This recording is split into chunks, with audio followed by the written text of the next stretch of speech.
Greetings and welcome to another Warhammer 40,000 Kill Team video, where today I'm going over the updated rules for the Blades of Khaine. But before we get into things, please remember to like and subscribe as well as comment. Let me know what you thought of today's video. Did you find it useful? And remember, I've got a Discord you can check out in the episode description below, and a filling element games and crossfire games, as well as a Patreon if you want to give me some more support as well. But yeah, we're going over the updated rules for the Blades of Khaine as it's Aeldari Day.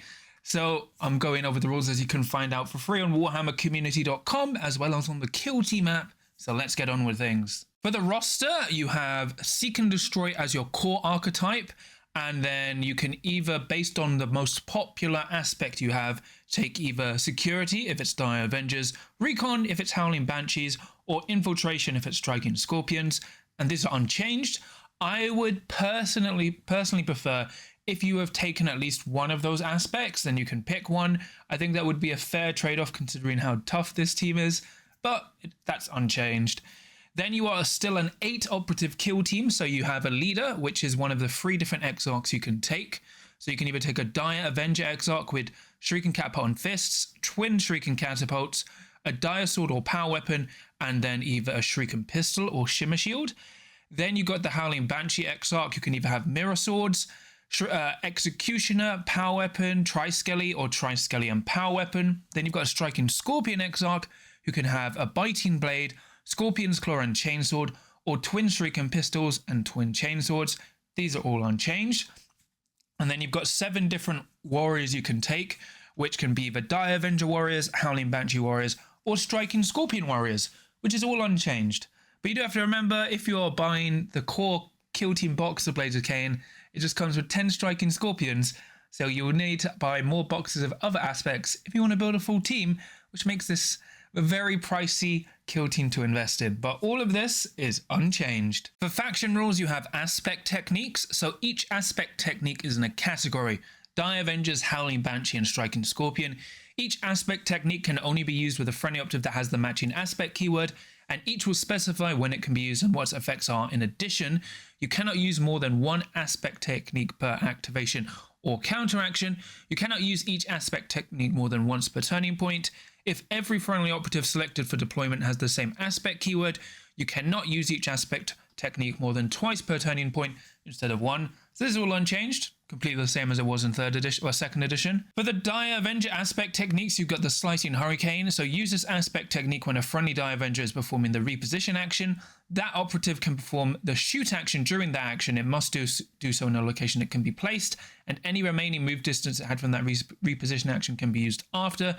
You must select a Shrieking Catapult, Pistol, or Twin Shrieking Catapult for that shoot action. This is unchanged and potentially useful depending on where you're trying to get that shot from, especially if you've somehow been reduced to 2 APL. Then you've got Death of 1,000 Blades. Use this aspect technique when a friendly Dire Avenger operative is performing the shoot action, and you select a Shrieking Catapult or Twin Shrieking Catapult. Until the end of that action, that weapon has the Torrent 2 weapon roll, but you cannot select more than one secondary target. Unchanged. Then you got Vigilance of the Avenger. Use this aspect technique when a friendly Dire Avenger operative is performing the shoot action, and you select a Shrieking Catapult or Twin Shrieking Catapult. Until at the end of that action, that weapon has a lethal 5-up weapon rule, which is nice. Then you've got Unstinting Immovable. Use this aspect technique when an operative is shooting a friendly Dire Avenger operative, and you've rolled 2 or more fails.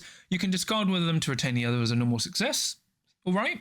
Then you've got Raging Heat of the Dying Flame. Use this aspect technique during a friendly Dire Avenger operative's activation. Until the start of the operative's next activation, you can ignore any change to its stats when being injured, including weapon stats. So that's nice as well. I still think potentially Death of 1,000 Blades and the Slicing Hurricane are the most useful, but everything else is nice. And yeah, well, especially Vigilance of the Avenger to trigger lethal 5-up. For Striking Scorpion aspect techniques, you have Patient Stalk, Sudden Blow. Use this aspect technique when a friendly Striking Scorpion operative as a conceal order performs the reposition action. During that action, the operative can move while within control range of enemy operatives. It cannot end the move there. And you can inflict D3 plus 2 damage on one enemy operative it moved within control range of after it's moved, which is fine. Then you got Strike and Fade. Use this aspect technique when a friendly Striking Scorpion aspect operative incapacitates an enemy operative during the fight action and is no longer within 3 inches of enemy operatives. Change the operatives to conceal, and it can immediately perform a free dash action, even if it performed actions that prevent it from the dash action. This is unchanged, so you could charge, kill someone, flip to conceal, and dash away. Then you've got the Scorpion's Eye. Use this aspect technique when a friendly operative is performing the shoot action and you select a shrieking pistol. Until the end of that, you have the Seek Light weapon rule. This is unchanged. Or technically, you should have Seek, but it's just Seek Light. Then you've got Merciless Strikes. Use this aspect technique when a friendly striking Scorpion operative is fighting. The first time you strike with a critical success during that sequence, until the end of that sequence, the operative melee weapons have the shock weapon rule, unchanged. And then one with the Gloom. Use this aspect technique during the friendly striking Scorpion's activation. Until the end of its next activation while the operative has a conceal order and is in cover, it cannot be selected as a valid target, taking precedence over all other rules. So that's all unchanged as well. For the Howling Banshee aspect techniques, you've got the Woe. Use this aspect technique during a friendly Howling Banshee operative's activation after it's performed the charge action and incapacitated an enemy operative during the fight action and is no longer within control range of enemy operatives. That friendly operative can immediately perform a free charge using any remaining movement it had from the first charge. That operative can perform 2 charges during its activation to do so. This operative cannot have performed any other actions during this activation, but can after resolving this aspect technique. So let's say you charge someone for 5 inches, you kill someone, then you can charge an additional 4 inches and then fight again, which is very useful if you have the ability to double fight. Then you've got Rain of Tears. Use this aspect technique when a friendly Howling Banshee operative is fighting after you strike with a critical success. End that sequence, any remaining dice are discarded, and immediately perform a free dash or fall back action up to 3 inches within this operative, then the fight action ends. The operative can do so even if it's performed an action that prevents it from falling the dash or fallback action, so still very useful. Then you've got the Shriek That Kills. Use this aspect technique when a friendly Howling Banshee operative is performing the shoot action. Until the end of that action, the operative can use the following ranged weapon. The Shriek That Kills, 6 attacks, hitting on 3s, 1-2, range 6, saturate, seek, stun, Seek Light, stun, torrent 1. So now you're always guaranteed. Oh no, it's not severe. It's saturate. So every time you roll a crit, you're applying -1 APL to the enemy operative, which is still very useful.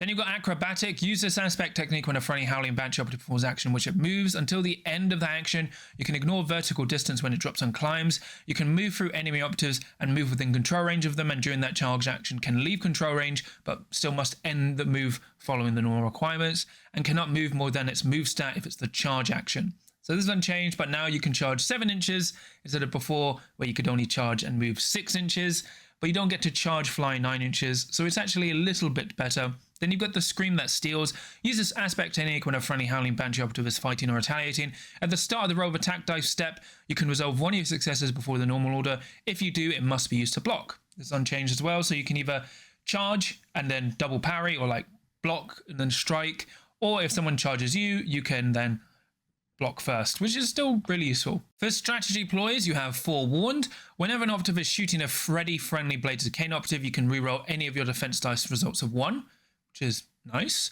Then you've got Ruthless Poise. Whenever a friendly Blades of Khaine operative is fighting a ready enemy operative, that friendly operative's melee weapons have the ceaseless weapon roll. This is nice. Same as Forewarned. It used to be 1 reroll, but now it's ceaseless. Then you've got Khane's Vengeance. Whenever a friendly operative is shooting an expended enemy operative, that friendly operative's range weapons have the ceaseless weapon roll, which is nice again. Then you've got the Dance of Death. Select 2 friendly operatives visible and within 6 inches of each other, remove them both from the kill zone and set them back in their other previous locations, otherwise swap their positions. So I think this was the ploy that used to give you +1 movement and moving within, moving through friendly models, but now that's just built in. So Dance of Death is okay as a nice relocation to get extra charges and stuff, but overall your strategy ploys have been buffed. Then you've got Firefight ploys, so you've got Blade Wind. Use this Firefight ploy during a friendly operative's activation. During that activation, you can perform 2 fight actions, unchanged.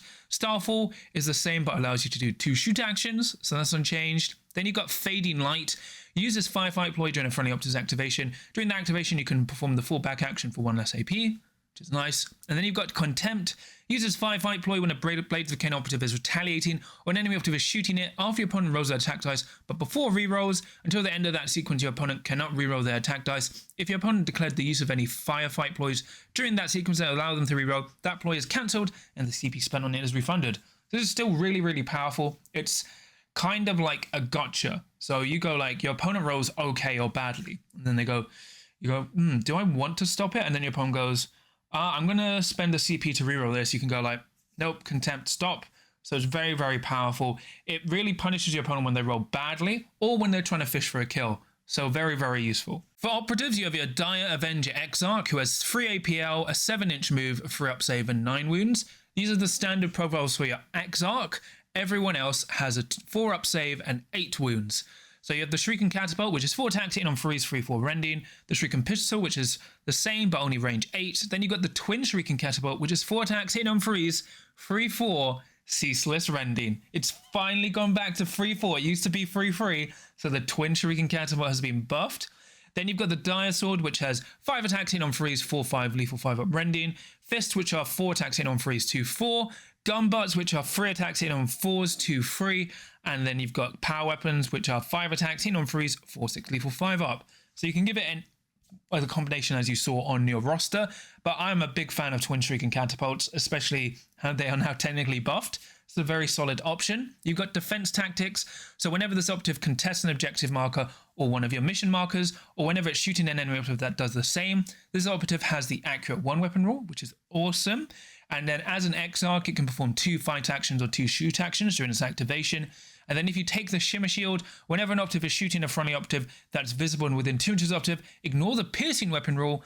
This operative only has this rule if you selected the Shimmer Shield option. So this is actually a very neat trick into like defensive teams because it benefits all your other aspects. So you could go like Power Weapon and Shimmer Shield, or like Dire Sword and Shimmer Shield into like, I guess, like Warp Coven and stuff like that. But you are sacrificing your ranged output to protect basically a 4-inch bubble of operatives. Then you've got the Dire Avenger Warrior, who has 3 APL, a 7-inch move, a 4 up save, and 8 wounds, which is the standard profile for the rest of your kill team. So you've got the Shrieking Catapult, which is unchanged, and Fists, which are 4 attacks hitting on freeze, 2-4. So they've gone up 1 attack, and they've gone up, well, I think 1 crit damage, because they punch really, really hard, and then it's got defense tactics. So Dire Avenger's actually buffed, basically because they gain Accurate 1 now. I would have liked them to get balanced, but you know what, Accurate 1 is technically even better, although it's a less chance to roll a crit, but still very, very good. It's nice to see that Dire Avengers are now really, really solid. Then you got the Howling Banshee Exarch. She can take a Shrieking Pistol. If she takes the Triskelly, it's got the Throw option, which is 4 attacks in on freeze, 2-3 range 8 rending torrent 2. Then you've got the Executioner, which is 5 attacks in on freeze, 3-7 lethal 5 up. Then you've got Mirror Swords, which are 5 attacks in on freeze, 4-6 ceaseless lethal 5 up. Then you've got the Power Weapon, which is 5 attacks in on freeze, 4-6 lethal 5 up. And then you've got the Triskelly Slice, which is 5 attacks hitting on freeze, 4-5 rending. Personally, I'm a big fan of Mirror Swords, but the Executioner is pretty good as well. You've got the Banshee Mask, so whenever this operative is fighting, worsen the hit stat of enemy operatives by 1, which isn't cumulative with being injured. This only triggers when you are fighting, not when you're retaliating. And then you've got the Exarch rule. So otherwise, the Howling Banshee Exarch is unchanged, and it's still useful depending on like what team you're running into. Then you've got the Howling Banshee Warrior, who has a Shrieking Pistol and Power Weapon. So its Power Weapon has 4 attacks, hitting on freeze, 4-6, lethal 5 up, and it has the Banshee Mask rule. So the Howling Banshee Warrior is okay. It's kind of really great into teams that hit on 4s, because that makes them hit on 5s in combat.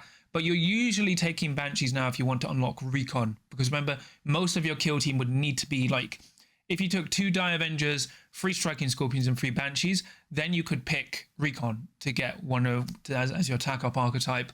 So Banshees are okay, but you're generally taking them to unlock Recon. Then you've got your Striking Scorpion Exarch, who has a Shrieking Pistol, Twin Shrieking Pistols, which are 4 attacks hitting on 4s, 3-4, ceaseless rending range 8. Then the Biting Blade, which is 5 attacks hitting on freeze, 5-6 rending. The Scorpion's Claw and Chainsword, which is 5 attacks hitting on freeze, 4-6 brutal lethal 5 up.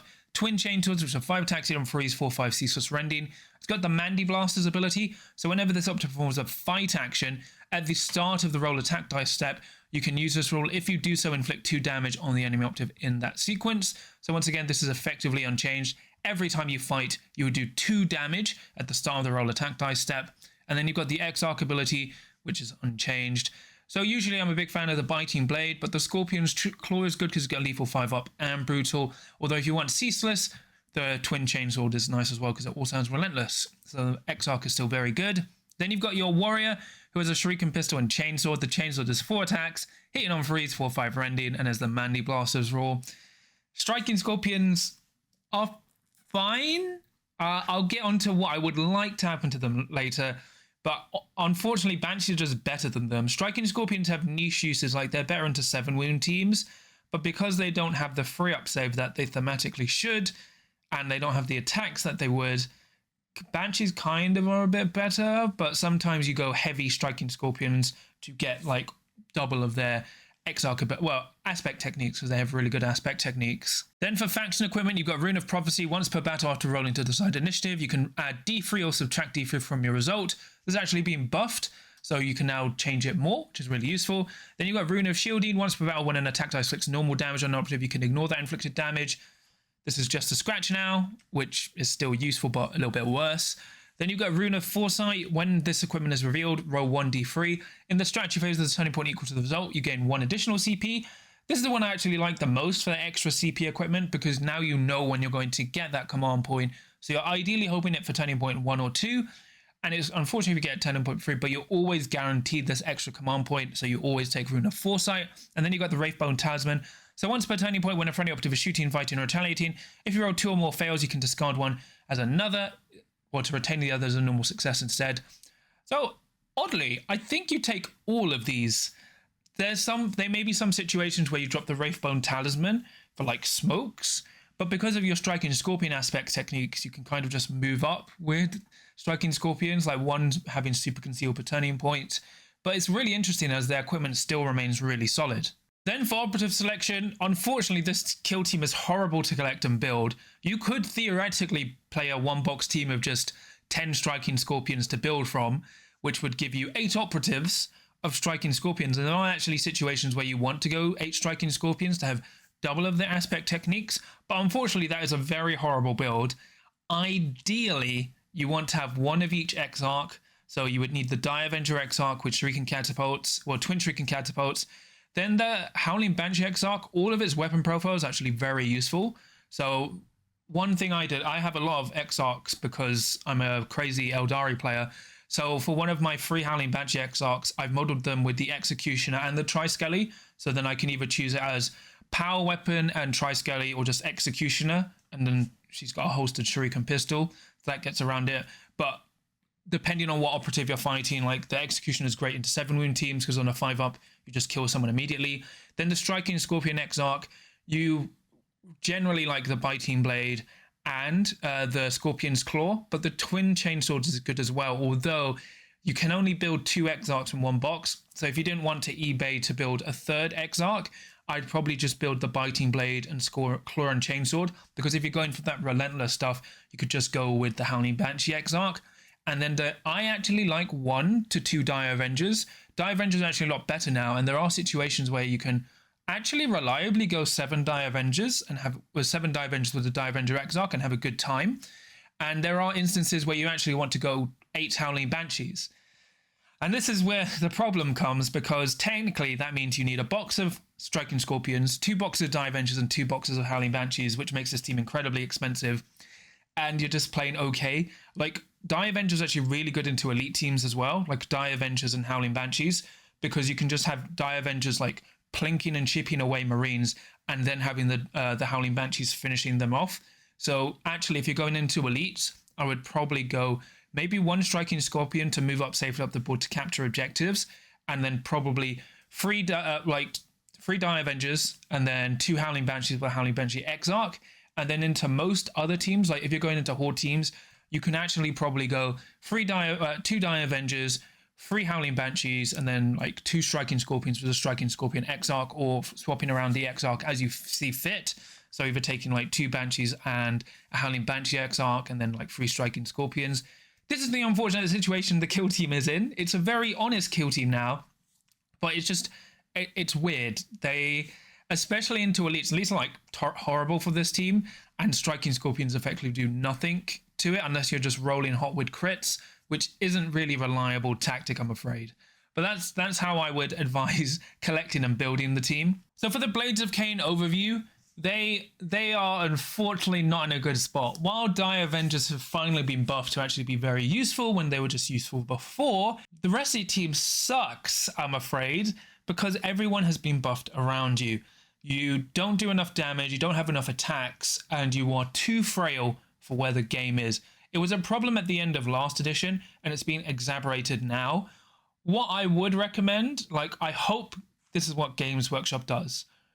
instead of giving the kill team an extra operative, because everyone is free APL, which is very useful, and everyone has a 4-up save, your Exarchs have 3, you have abilities to like once per turn double fight, double shoot, and your Exarchs can double fight or double shoot, and your aspect techniques are pretty useful. But personally, what I would like to do is have all aspects go up by 1 wound. So your aspect warriors go up to 9 wounds and your leaders go up to 10 to represent the fortitude of aspect armor. Because on the tabletop, aspect armor gives you a 5-up invulnerable save, and Exarchs have 2 wounds. So that's a nice way to represent that. So because they should be a little bit tougher than the normal Eldar. Striking Scorpions should be free, like an armor save of 3-up just across the board for all Striking Scorpions. And they should be 5 attacks on their Scorpion Chainsword for the warriors, because Striking Scorpions have more attacks and are more tankier. And then for the Howling Banshees, I would just give them a free 2 inches the first time they climb during their activation. So every time they climb, they're -2 for, well, they can ignore the first 2 inches to represent the more mobile nature of Howling Banshees. So Howling Banshees being 4 attacks with power weapons is fine, because Striking Scorpions is supposed to be more. But then when everyone is 9 wounds, it means your Banshees are more mobile, so they can do like outmaneuver the opponent without always having to rely on flying. And it'll just make the team more thematically better without giving them extra operatives, because I don't think giving them extra operatives would help. And then obviously with some elite nerfs, then this kill team would be more playable, because currently this kill team can't beat elites unless your opponent is really bad or you're into Phobos. Because Phobos, you're like, finally, Howling Banshees, go! So it's really disappointing, especially into other Horde teams. So I think that extra wound would help, because then even when you're charged by an elite, if they don't roll any crits, they're doing, like if it's Assault Intercessor, they're only doing 4 damage per strike. So they'd hit you for 4, and you still have 1 wound left. So if you could potentially kill them back if you're a Banshee, or parry them out to live, which would be very, very useful, and I think is enough of a buff to not make them too crazy. But at the moment, this is one of the worst kill teams in the game. There's no way around it. They're very expensive to get into for very little reward. One of your abilities is now just a core gameplay change. It's nice everyone being movement 7, but you can't really maximize that too much. I mean, oddly, I think you just get more success out of going Die Avengers now, just because they can maximize just running up and shooting people and have more tricks. But it's just disappointing. I'm a big Aeldari fan, and I was expecting more for Blades of Khaine. Like, I would also like, you can pick an archetype based on if you run the aspect, so then you don't have to go like, oh, I'm going to run exactly 3 of this aspect and 3 of this, so I can pick which one. I understand why they wanted to do it, because then it basically gives the kill team every archetype, but they would never do that for a kill team. It's just a shame. I think there's nice thematic ways they can push up the team to make it reflect how it is in the lore and still be really good, because the aspect techniques are nice. You know, it's just still not enough for what this kill team is. But that's pretty much it for me today. Please remember to like and subscribe as well as comment. Let me know what you think of this review. Do you agree or disagree? And what do you think of the updated rules for Blades of Khaine? And remember, I've got a Discord you can check out for free in the episode description below, and a affiliate account on games, and a affiliate on Crossfire Games, and a Patreon if you want to give me some more support. And I'll quickly shout out my patrons. So for my adepts of the creative, Zombie Businessman, Tom, Super Cow, Steven, Sam, Nick, Mercenary Q, Mr. Meatword, Lucas, John Thomas, Graham, Fangzu, Draken, Dave Meatsworld, Darcy, Dad of Goldens, Chris, and then for my veterans of the creative, Samja and Mark Allen. So thank you so much for all your support. It really means a lot to me and helps support the channel. But yeah, that's pretty much it. You know, it's Aeldari Day, so I'll have Void Dancer Troop coming up next. Still quite disappointed with how Blades of Khaine ended up, but I was kind of not too surprised. Season 3 teams haven't really changed too much from the last edition, and you know, outside of the Great Die Avenger buffs, everything else is just kind of aging really badly. But remember, no matter how hard you're fighting against the Exarchs and Aspect Warriors of the Craftworld or Aeldari, there's always a chance for you to win, as long as you can roll a crit.